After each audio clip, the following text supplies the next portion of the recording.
Morning students, lesson number first का ये second part है। फर्स्ट पार्ट हमने स्टडी कर लिया था। सेकंड पार्ट में हम देखते हैं कि लैंगिक जनन। तो पादपों में लैंगिक जनन किसके द्वारा होता है? पुष्पों के द्वारा होता है। किसके द्वारा? पुष्पों के द्वारा। अब सबसे पहले हम पुष्प के बारे में पढ़ते हैं। ये पुष्प, जहाँ से ये पुष्प लगा रहता है उसे बोलते हैं, ये डंठल होती है, इसको क्या बोलते हैं? पुष्पवृंत कहते हैं। क्या कहते हैं? पुष्पवृंत कहते हैं। ये जो फुला हुआ भाग है इसको कहते हैं पुष्पासन। पुष्पासन पर ही पुष्प के चारों भाग लगे रहते हैं। कौन कौन से? बाह्य दलपुंज, दलपुंज, पुमंग और जायांग। पुमंग और जायांग। जिस पुष्प में ये चारों भाग उपस्थित होते हैं उसे पूर्ण पुष्प कहते हैं, और जिस पुष्प में ये चारों भाग एब्सेंट होते हैं या चारों भाग में से एक भाग, चाहे नर जनन भाग हो चाहे मादा जनन, उसे अपूर्ण पुष्प कहते हैं। कौन कौन से भाग? बाह्य दलपुंज, दलपुंज, पुमंग और जायांग। जिस पुष्प में ये चारों भाग होते हैं उसे पूर्ण पुष्प, जिसमें चाहे नर जनांग हो या चाहे मादा जनांग, उनमें से एक अनुपस्थित हो तब बोलते हैं उसे अपूर्ण पुष्प कहते हैं। क्या कहते हैं? अपूर्ण। तो पूर्ण के तो एग्जाम्पल हो गए सरसों है, गुड़हल है, ये सभी क्या हैं? कंप्लीट फ्लावर कहलाते हैं पूर्णस। अपूर्णस के हो गए। इनकम्प्लीट के कौन से हो गए? पपीता है, क्योंकि पपीते में नर फूल अलग होता है और मादा पुष्प अलग होता है। इसी प्रकार लौकी में भी नर पुष्प और मादा पुष्प अलग अलग होते हैं। पुष्प जहाँ जिस डंठल से लगा रहता है उसे बोलते हैं पुष्पवृंत, जो चौड़ा भाग है उसे बोलते हैं पुष्पासन। अब देखते हैं पुष्प के चार भाग होते हैं। पहला होता है बाह्य दलपुंज। जो हरे रंग का जो भाग होता है इसे कहते हैं बाह्य दलपुंज। बाह्य दलपुंज क्या करता है? पुष्प के अंदर वाले भागों की सुरक्षा करता है तथा साथ में प्रकाश संश्लेषण का भी कार्य करता है। इसके एक भाग को क्या बोलते हैं? सेपल बोलते हैं। पूरे को तो बोलते हैं कैलिक्स। पांचों पंखुड़ियों को साथ में तो कहेंगे कैलिक्स या बाह्य दलपुंज। सभी को साथ में पांचों पंखुड़ियां, ये सामने तो दो ही दिखाई दे रही हैं, दो पीछे हो रहे हैं, दो तीन, तो पांचों पंखुड़ियों को साथ में तो कहते हैं बाह्य दलपुंज।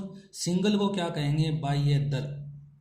इसी प्रकार दलपुंज, सभी को साथ में क्या कहेंगे? जितनी पंखुड़ियां हैं उनको साथ में तो कहेंगे दलपुंज। ये दूसरा चक्कर है, और सिंगल को क्या कहेंगे?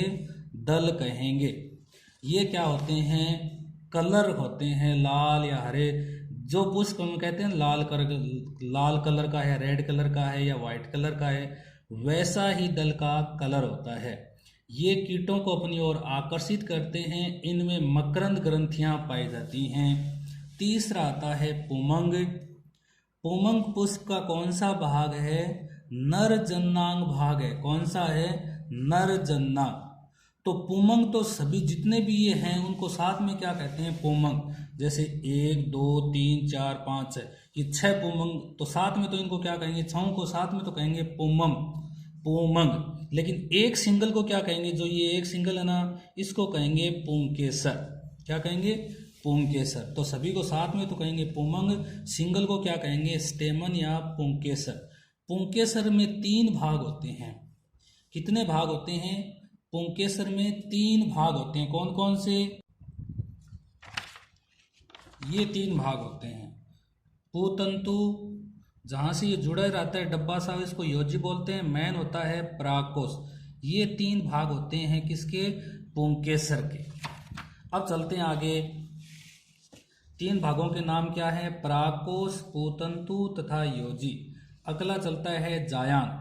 मादा जनन भाग को क्या कहते हैं? जायांग कहते हैं। ये किसका बना होता है? अंडकों का।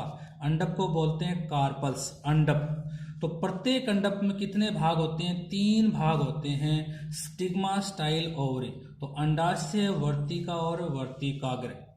सभी को साथ में तो कहते हैं जायांग। सिंगल यूनिट को क्या कहते हैं? अंडक कहते हैं। अंडक में कितने भाग होते हैं? अंडाशय, वर्तिका, तो अंडाशय, वर्तिका और वर्तिकाग्र, या स्टिग्मा, स्टाइल, ओवरी। कौन कौन से भाग है? Stigma, style.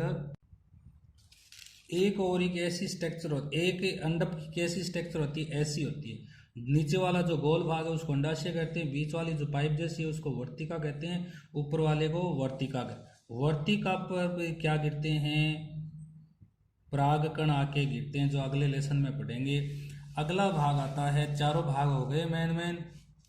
जो मादा जनन है उसका एक नाम और होता है जिसको पिस्टिल भी कहते हैं या स्त्री केसर भी कहते हैं। अब इन चारों चक्कर में से कौन से तो आवश्यक हैं, जिनकी ज्यादा आवश्यकता है, कौन अनावश्यक हैं। तो इनमें से बाह्य दलपुंज और दलपुंज बंधे होते हैं, वह इन्हें पुष्प के सहायक चक्र कहते हैं। अगर ये नहीं भी हो तो भी नए बीज बन सकते हैं, आगे पीढ़ी चल सकती है। इन्हें क्या कहते हैं, केवल सहायता करते हैं, पुष्प के मेन भागों की सुरक्षा करते हैं। इन्हें क्या कहते हैं, सहायक चक्र। और पुमंग और जायांग का है जनन भाग हैं, और इनको क्या कहते हैं, आवश्यक या जननशील चक्र कहते हैं, क्योंकि आगे नर और मादा युग्मक इन्हीं में बनते हैं और इन्हीं से आगे पीढ़ी कंटिन्यू बनी रहती है, इसलिए इन्हें क्या कहते हैं, आवश्यक जनन चक्र कहते हैं। तो इसमें हमने ये पढ़ा, इसको बोलते हैं पुष्प व्रंत, इसको बोलते हैं पुष्पासन। ये बाह्य दलपुंज, ये रंगीन है, इनको दलपुंज। ये जो है इनको कहते हैं पुमंग, जो नर जनन अंग है। और ये जो बीच में तुम्बी सी बनी है इसको बोलते हैं मादा जनन अंग।